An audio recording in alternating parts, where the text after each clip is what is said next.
Então vamos lá, meus amigos, naquele tópicozinho, né, importante para todo concurso público, teoria da equivalência dos antecedentes causais, nós temos que, de acordo com esta teoria, todo e qualquer fator que tenha contribuído para o resultado deve ser considerado sua causa, ok? Então, tudo aquilo que é importante, tudo aquilo que contribuiu para o resultado, tem que ser considerado como causa, beleza? Então, olha só, a não ocorrência de qualquer dos fatores levaria à não produção do resultado, beleza? Utiliza-se a fórmula da conditio sine qua non, pensada pelo filósofo Stuart Mill, segundo ela, né? Segundo ela, teoria, tá? Um antecedente deve ser considerado causa de algo quando, sem sua ocorrência, o resultado não teria ocorrido, não seria possível, ok? Essa teoria não estabelece diferença entre causa, condição e concausa. Aí nós temos uma crítica a essa teoria, que é a teoria do artigo 13 do Código Penal. Essa teoria da equivalência dos antecedentes causais, também chamada de conditio sine qua non, ela está prevista no artigo 13 do Código Penal, beleza? É o caput lá do artigo 13 do Código Penal, ok? Teoria da conditio sine qua non, ou equivalência dos antecedentes causais, ok? Aí temos uma crítica muito forte em relação ao caput do artigo 13. Essa crítica ela foi feita em relação à teoria. Seria possível fazer o que de acordo com essa teoria? Um regresso ad infinitum. Você regressar buscando ali qual seria a causa e não encontraria uma causa fundamental para o resultado, ok? Olha só, isto é de se buscar os antecedentes de forma infindável, inclusive antes do nascimento do agente. Desse modo, a atitude dos pais de resolverem ter um filho seria um antecedente, só eliminado com a análise de outros elementos, como subjetivo. Ou seja, se o cara praticou um crime de homicídio, nós teríamos que, de acordo com essa teoria, da conditio sine qua non, ou equivalência dos antecedentes causais, punir quem? Os pais. Por quê? Porque se os pais não tivessem fornicado, o que teria acontecido? O filho não teria nascido, beleza? E com isso, ele não teria praticado o crime. Conseguiram perceber que essa ideia de você buscar uma causa para o resultado, ela tem uma falha muito grande, porque você vai regressando sem buscar uma causa plausível para punir alguém. Ou seja, se o agente que esfaqueou a sua namorada, ele só, de acordo com essa teoria, ele só conseguiu esfaquear a namorada porque ele tinha uma faca da Tramontina. E se a Tramontina não tivesse produzido aquela faca? Conseguiram perceber? Então, é uma falha muito grande você pensar somente no artigo 13 do Código Penal. Por quê? Porque você teria um regresso ad infinitum. Você regressaria sem achar uma causa plausível e fundamental para a produção do resultado. Beleza? Tranquilo? Aí nós criamos aqui o quê? A chamada teoria da causalidade adequada ou adequação e da relevância. São três: causalidade adequada, adequação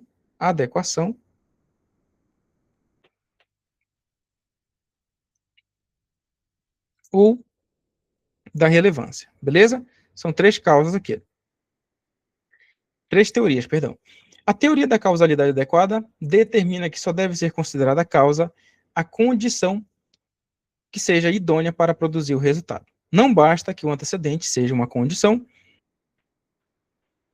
sine qua non, ou seja, sem sua ocorrência o resultado não ocorra. É necessário, e aqui é a diferença da teoria, ok?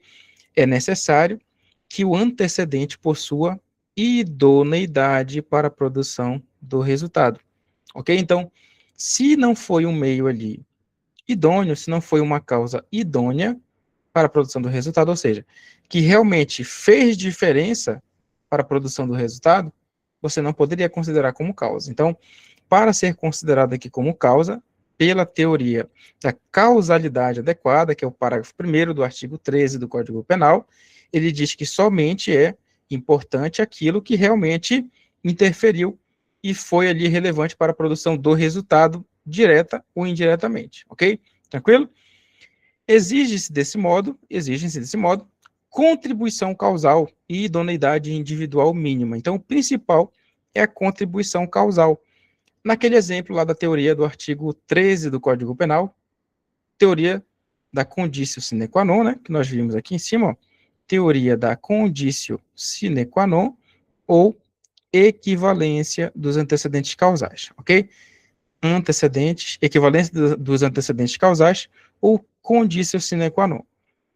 Pensando nesse exemplo agora do artigo 13, parágrafo 1º, que é a causalidade adequada. O exemplo dos pais tiveram ali o filho, beleza, procriaram, né, beleza, fornicaram, tiveram ali uma criança, beleza.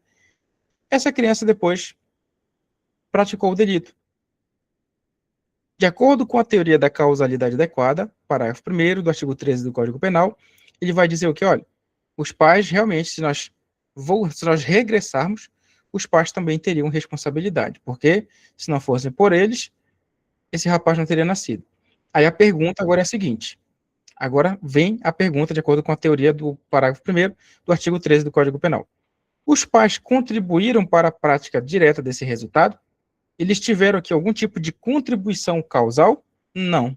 Beleza? Então, o parágrafo 1º do artigo 13 do Código Penal, ele veio para resolver a falha do artigo 13 caput do Código Penal. Beleza? Tranquilo? Então, nós temos ali a aplicação, claro.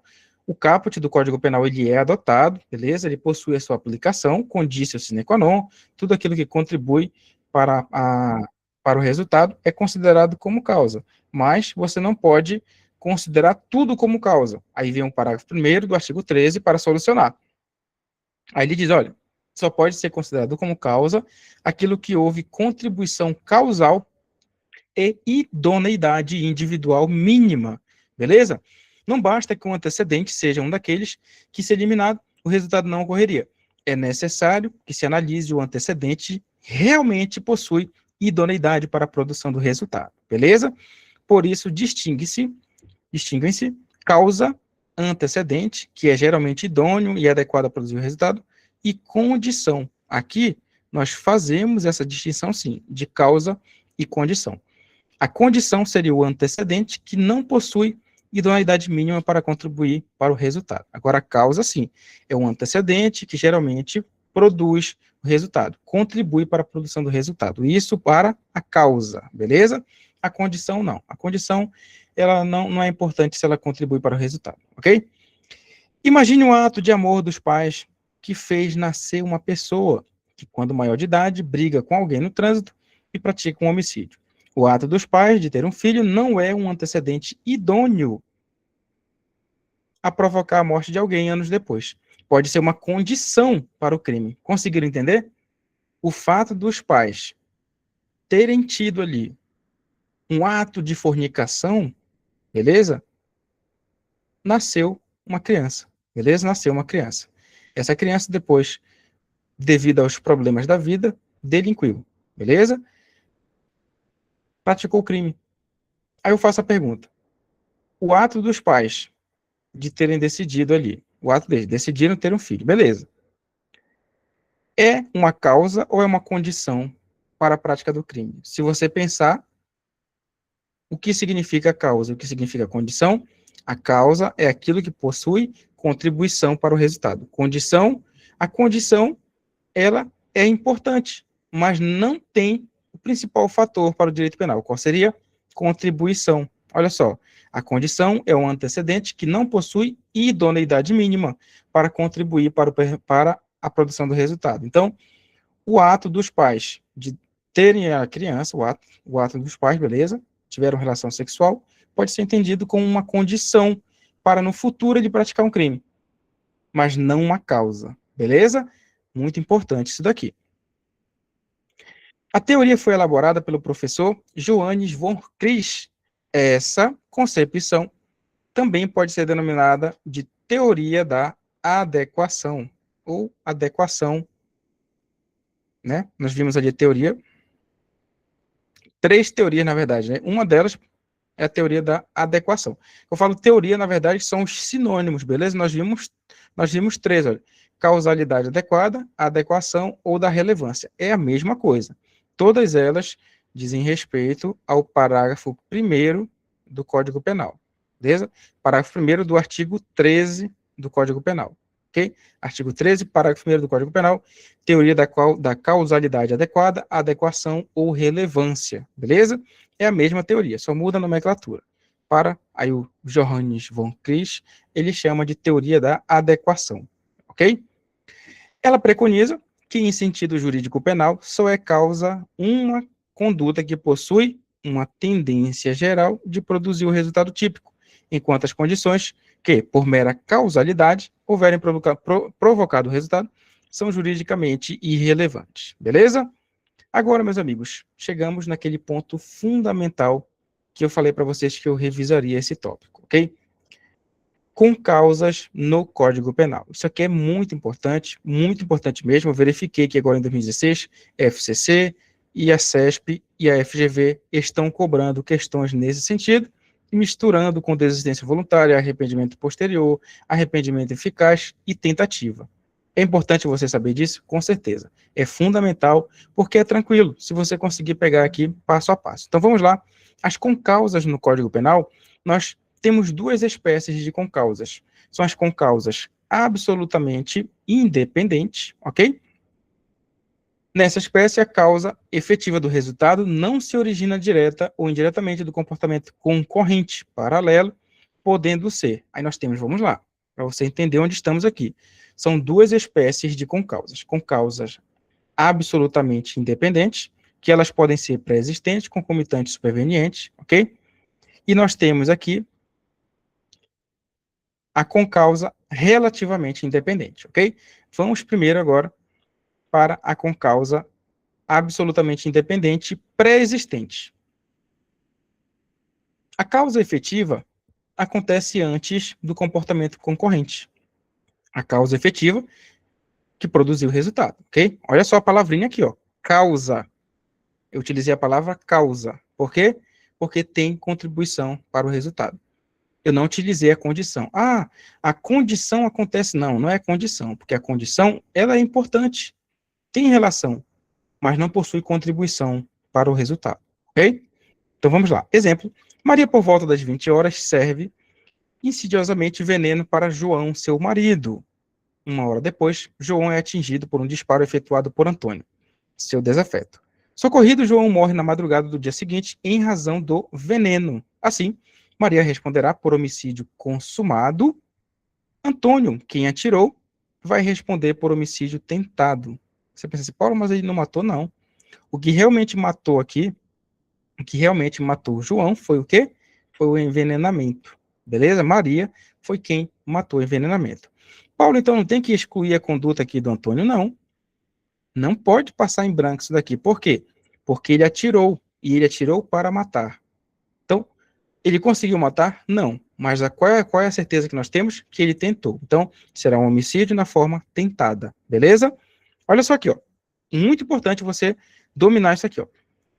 Será tentado para o Antônio, pois mesmo eliminando a sua conduta, o seu comportamento, a sua causa, né? A vítima morreria envenenada. Então, vamos supor aqui, ó. Maria, por volta de 20 horas, serve insidiosamente veneno para João, seu marido. 1 hora depois, João é atingido por um disparo de arma de fogo por Antônio. Vamos deixar até aqui, ó.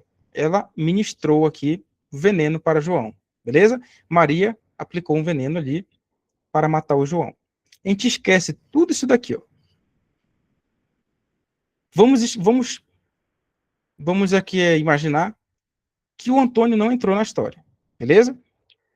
Eu pergunto para você, o João morreria de qualquer jeito, sim ou não? Será que ele morreria?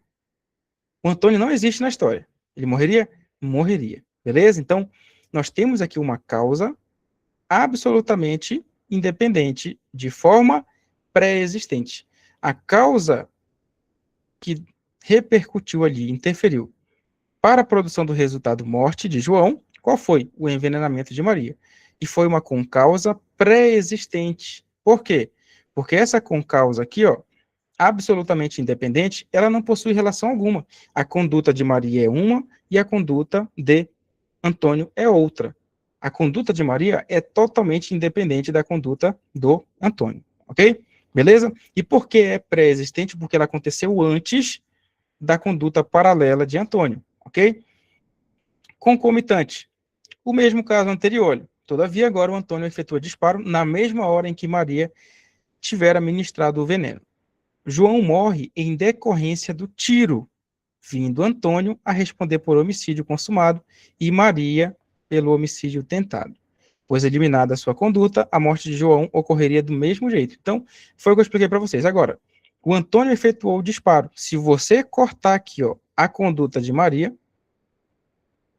João morreria de qualquer jeito? João morreria de qualquer jeito. Beleza? Só mudamos aqui a ordem. No primeiro exemplo, que foi pré-existente, uma com causa absolutamente independente, pré-existente, Maria foi quem possuiu realmente causa para a produção do resultado morte.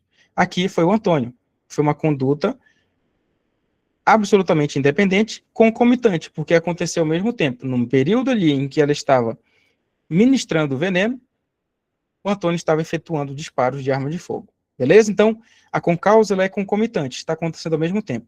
Aí nós temos que saber qual foi a causa que levou ao homicídio, à morte de João. Beleza? Então, nesse caso aqui, a questão nos falou que quem realmente produziu uma conduta relevante e com contribuição para o resultado morte foi o Antônio. Então, o Antônio responde por homicídio consumado e Maria por homicídio tentado. Beleza? Eliminada sua conduta, ele morreria de qualquer jeito. Mas ela não passa em branco, não. Ela responde por homicídio na forma tentada, ok? Outro exemplo, A efetua disparos de arma de fogo contra B, que vem a falecer em razão de um súbito colapso cardíaco. Cuidado, não se trata de doença cardíaca pré-existente, mas sim de um colapso ocorrido no mesmo instante da conduta do agente. Então, no momento em que o A efetuou disparos contra B, o B veio a falecer em decorrência de um mal súbito, né? Um mal súbito, um colapso cardíaco. Eu pergunto para você aqui, o que matou foram os disparos ou foi o mal súbito que o B teve? Foi o mal súbito, beleza? Ele teve um mal súbito, ele teve uma parada cardiorrespiratória, né, que é a chamada parada cardíaca, beleza? Ele morreu de forma concomitante. Estava efetuando os disparos e ele morreu com um problema ali no coração dele. Beleza. Nesse exemplo aqui, o que acontece? Ele responde por homicídio consumado ou homicídio na forma tentada. O que é que você acha? Nesse exemplo aqui, da parada cardíaca. Eu acabei esquecendo minha água, não sei onde eu deixei. Tentada, Davi? Beleza, né? Vamos para a superveniente agora. Vamos lá. Ainda estamos dentro da concausa absolutamente independente. Vimos a concausa absolutamente independente pré-existente, concomitante, e agora absolutamente, superveniente, tá? Com causa absolutamente independente, superveniente. A causa efetiva, elemento propulsor do resultado, é posterior ao comportamento paralelo. Exemplo, administra dose letal de veneno para B.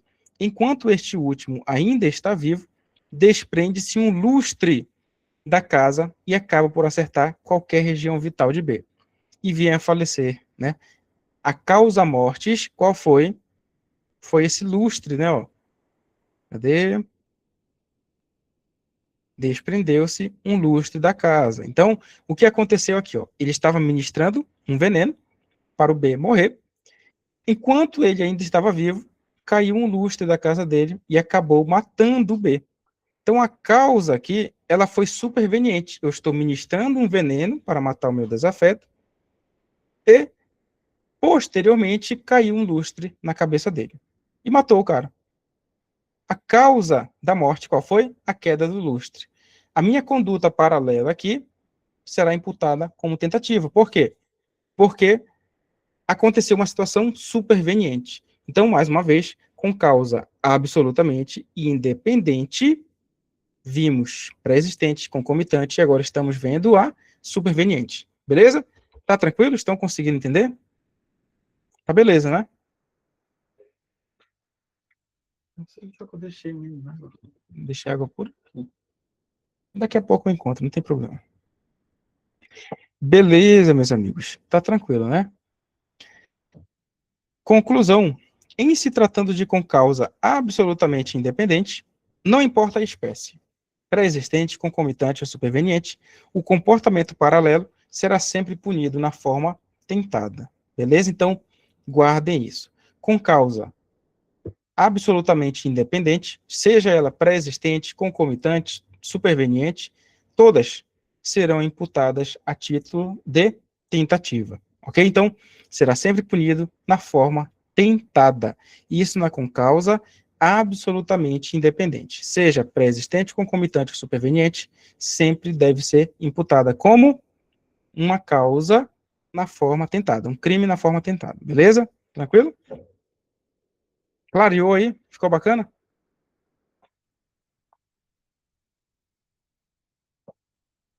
É importante deixar isso bem claro na cabeça, porque quando vier no dia da sua prova, você tem que fazer o quê? Domínio, meu amigo, você precisa de clareza na sua cabeça para poder resolver as questões.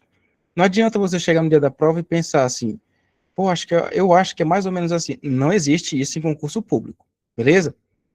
Se você já prestou vários concursos públicos aí e você ainda não conseguiu aprovação, é porque você precisa fazer o quê? Chegar naquele momento em que você chegou na prova ali, abriu o caderninho, olhou a questão, você sabe responder, você sabe resolver, você sabe o que, é que o examinador está perguntando e você sabe resolver a questão de forma metódica, beleza? Se você sabe mais ou menos, às vezes resolve, mas não é o ideal para você chegar na prova assim, beleza? Tranquilo? Agora, meus amigos, falarei um pouquinho aqui sobre as concausas relativamente independentes, porque essas aqui são muito importantes, olha, com causas relativamente independentes. É a segunda espécie que nós vimos de concausas, tá? Olha só, a causa efetiva do resultado se origina, ainda que indiretamente, do comportamento concorrente, que é o comportamento paralelo. A causa, ficou um a mais bem aqui, tá? Conjugam para a produção do evento final, ok? Analisadas isoladamente, não seriam capazes de produzir o resultado. Então vamos lá para a concausa relativamente independente pré-existente. A causa existe antes da prática da conduta, embora seja dela dependente. O clássico exemplo é o agente que dispara a arma de fogo contra a vítima, causando-lhe ferimentos não letais. Porém, ela vem a falecer em virtude do agravamento das lesões pela hemofilia. A hemofilia são aqueles casos em que a pessoa tem dificuldade ali de, a grosso modo, de estancar o sangue, né? Tem um ferimento ali que para muitas pessoas é comum. Ah, cortei aqui, tá saindo um pouquinho de sangue, beleza. As pessoas com hemofilia, amigo, elas ficam ali jorrando sangue, né? Ficam jorrando sangue para mais de não sei quantos litros por segundo. Brincadeira também, é demais, né? Então, as pessoas que possuem hemofilia, elas possuem essa característica aí do excesso de sangramento, ok? Então, lógico que eu não sou da saúde, né? Deve estar falando muitas asneiras aí, mas é assim mesmo, tá? Grosso modo, são aquelas pessoas com a dificuldade de você ter ali um sangramento besta para qualquer pessoa. As pessoas com hemofilia, elas sentem dificuldade em cicatrizar, sentem dificuldade em estancar o sangue, tá ok? Então, essas pessoas, num clássico exemplo que eu dei para vocês, é o exemplo que o cara atira, seria um ferimento besta para qualquer outra pessoa. Mas ela faleceu por quê? Porque ela tinha hemofilia, uma pessoa com hemofilia. Portanto, indiretamente, olha, uma causa pré-existente, por quê? Porque ela já possuía isso daqui, ok? Já era uma pessoa que tinha esse problema de hemofilia. E o que aconteceu?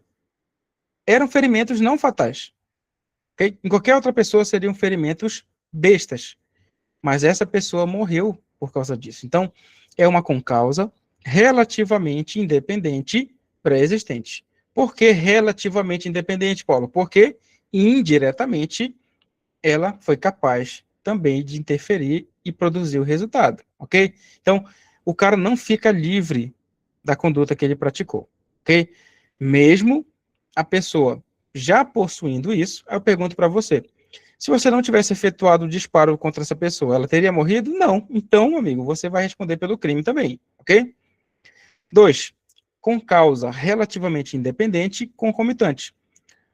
É o exemplo do agente que dispara arma de fogo contra a vítima, que foge correndo em via pública e morre atropelada por algum veículo que ali trafegava. Essa questão aqui caiu para juiz, se não me engano, do Mato Grosso.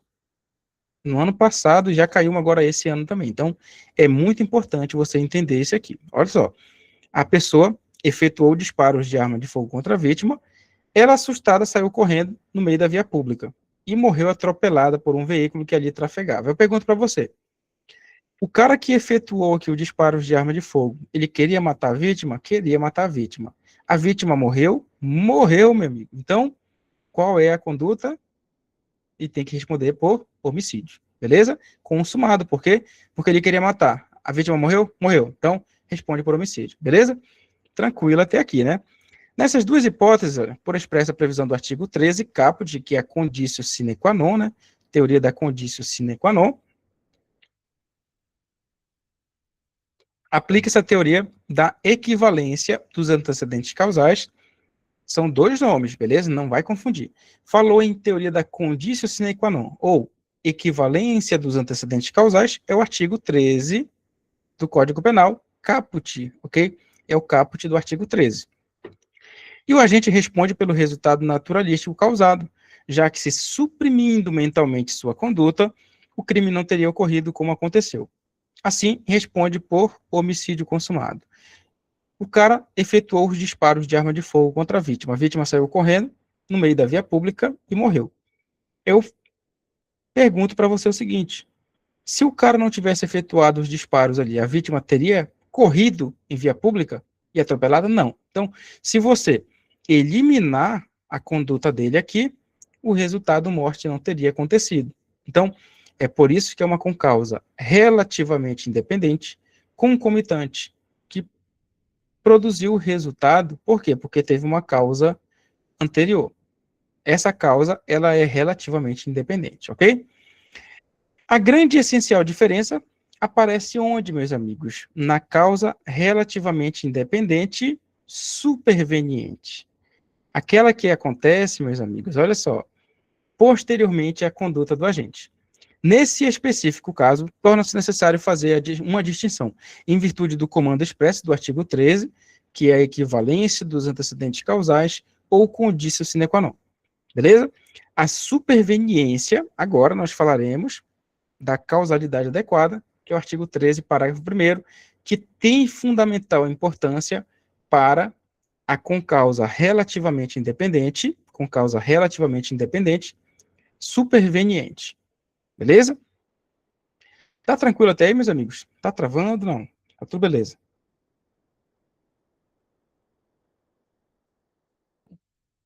Tranquilo, né?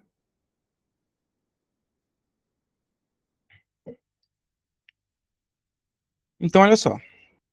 A superveniência de causa relativamente independente exclui a imputação quando, por si só, produziu o resultado. Os fatos anteriores, entretanto, imputam-se a quem os praticou. Da simples leitura desse artigo, depreende-se que existem as causas relativamente independentes que, por si só, excluem o resultado e as que não excluem o resultado. Então, para você entender, nós vimos lá, com causa absolutamente independente, que são as três formas: pré-existente, concomitante e superveniente. Nessas, com causas absolutamente independentes, sejam elas pré-existentes, concomitantes e supervenientes, a conduta ficará a título de tentativa. Beleza? Todas elas. Em relação a com causa relativamente independente, pré-existente, concomitante, o sujeito também responde por tentativa. Nós temos uma diferença muito grande onde? Na concausa relativamente independente, superveniente. Na concausa relativamente independente, superveniente, temos duas situações. A primeira é a concausa superveniente, relativamente independente, concausa superveniente, né? Relativamente independente, que não produziu por si só o resultado. Então, nessa última, que é uma concausa relativamente independente, superveniente, que por si só não produziu o resultado. aplica-se a teoria da conditio sine qua non, beleza? Teoria da conditio sine qua non, ou da causalidade, né? Lá do artigo 13 do Código Penal, beleza? Bacana? Agora, por não se enquadrar na exceção do parágrafo 1º do artigo 13, como exemplo, tem-se a vítima que é alvejada por disparos não fatais, mas vem a falecer em virtude de imperícia médica na oportunidade da cirurgia, a qual teve que ser submetida em virtude dos ferimentos. Resta claro que a imperícia médica não mata qualquer pessoa, isso é verdade. A imperícia médica não mata qualquer tipo de pessoa, mas somente mata a pessoa que enseja de intervenção médica, ok? Por si só, a imperícia médica não mata as pessoas. Mas se você pegar um paciente e entregar na mão de um médico, a imperícia médica matará essa pessoa, ok? Como a lei manda aplicar a teoria da equivalência dos antecedentes, ou conditio sine qua non, constata-se que a vítima somente faleceu em virtude da intervenção cirúrgica necessária em razão dos ferimentos causados por disparos de arma de fogo. Então você suprime aqui, ó, os disparos. Se o sujeito não tivesse efetuado os disparos de arma de fogo, a vítima teria se submetido à cirurgia e morrido por imperícia médica? Não.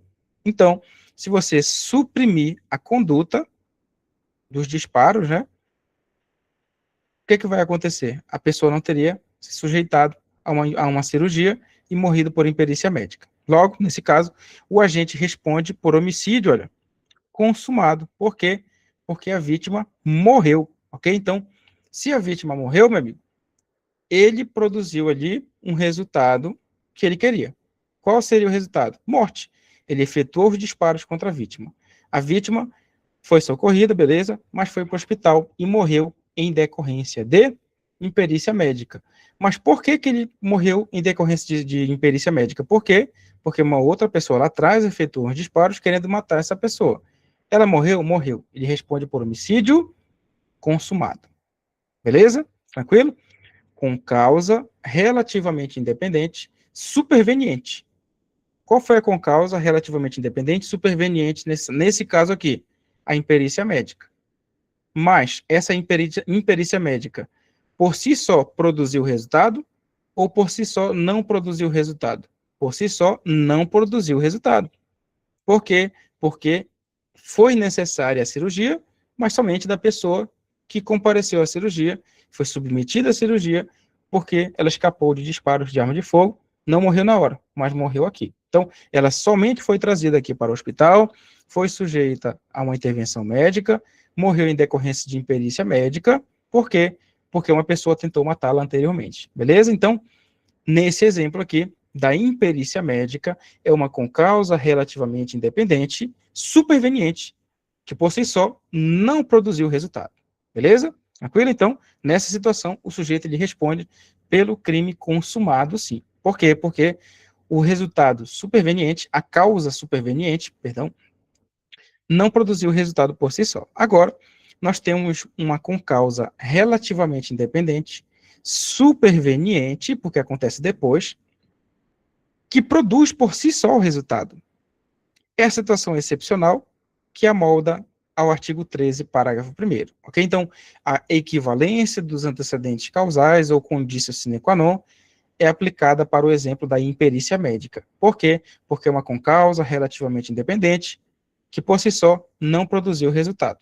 Beleza? Imperícia médica. Agora, estamos diante de uma concausa relativamente independente, superveniente, que, por si só, produz o resultado.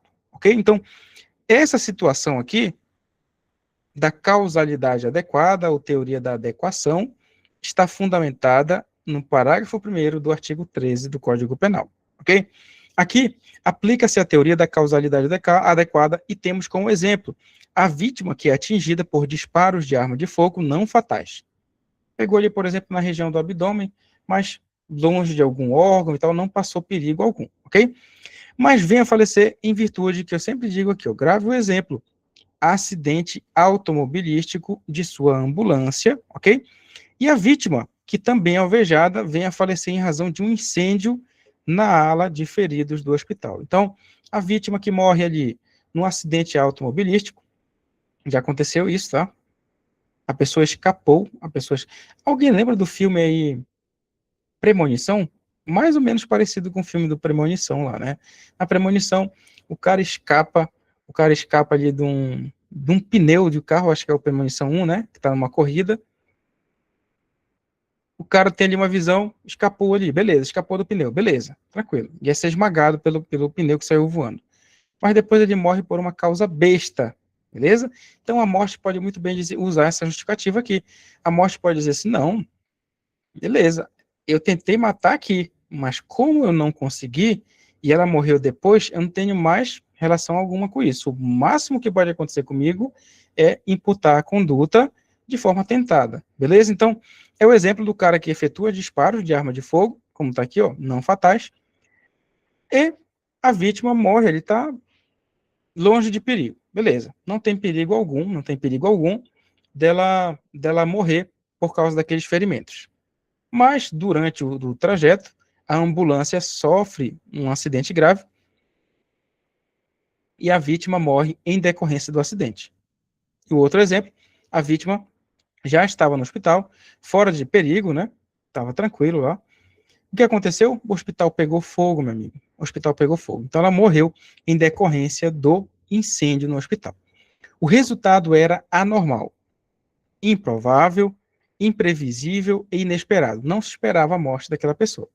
Responderá o agente apenas pelos atos até então praticados, ok? Então, ele responderá aqui na forma tentada, beleza? Ele responderá na forma tentada, ok? Perceberam aí que a teoria da equivalência dos antecedentes causais ou condício sine qua non está fundamentada no artigo 13, beleza? E o artigo 13, ele serve para fundamentar a concausa relativamente independente, pré-existente, concomitante. Se for absolutamente independente, tanto faz se é pré-existente, concomitante, superveniente, em todas elas o sujeito responde na forma tentada. Aqui, na relativamente independente, nós temos três formas também, pré-existente, concomitante e superveniente. Mas somente teremos uma diferença na concausa superveniente relativamente independente, que por si só produz o resultado. Porque se por si só não produz o resultado, o sujeito vai acontecer o quê? Se por si só não produz o resultado, ele responde também pelo crime. É o exemplo da imperícia. Morreu por causa da imperícia médica? Era um resultado ali provável que poderia acontecer? Poderia acontecer. Poderia acontecer imperícia médica, mas só aconteceu por quê? Porque a pessoa foi sujeitada, perdão, à cirurgia, ok? Agora, no exemplo aqui, que é uma concausa relativamente independente superveniente, que, por si só, produz o resultado. O que vai acontecer? O sujeito, ele responde pelos atos até então praticados, que geralmente é a tentativa. Se falou aqui, na sua prova, o examinador mencionou o exemplo do hospital, o exemplo da ambulância, pode marcar que será a forma tentada, meus amigos, beleza? E olha só aí, ó, macete para concausas supervenientes. BIP, broncopneumonia, infecção hospitalar, parada cardiorrespiratória, erro médico, ou também, aqui incluída, a imperícia médica. O STJ também não rompe o nexo causal a falta de atendimento médico. Então, qual é a consequência? Não cortam, não quebram o nexo causal e o agente responde pelo resultado ocorrido. Qual é o resultado ocorrido? Homicídio. Então, aconteceu aqui. Naquele exemplo em que o cara sofreu uma facada, levou uns disparos e ele morreu por causa de uma broncopneumonia, infecção hospitalar, parada cardiorrespiratória, erro médico, imperícia médica, não quebram o nexo causal. O sujeito responderá pelo crime consumado. Beleza? Agora, se acontecer aqui o IDA, que é o incêndio, desabamento ali de um hospital, acidente com a ambulância, IDA, incêndio, desabamento e acidente com a ambulância. Consequência, cortam, quebram o nexo causal e o agente responde apenas pela tentativa, ok? Viram aí? Muito interessante nós revisarmos esse tópico. E eu fiz questão, meus amigos, de trazer esse conteúdo aqui para vocês, por quê? Porque esse tópico das concausas está sendo um tópico muito forte para os concursos públicos agora em 2026, ok? Então, eu separei um tópico específico para trabalhar essa aula com vocês, ok? Era exatamente esse ponto que eu queria trabalhar, ok? Outro detalhe, meus amigos, deixa eu só encerrar a gravação aqui. Amanhã nós teremos aulão também de Direito Penal, tá? Amanhã, quarta-feira, só encerrar aqui.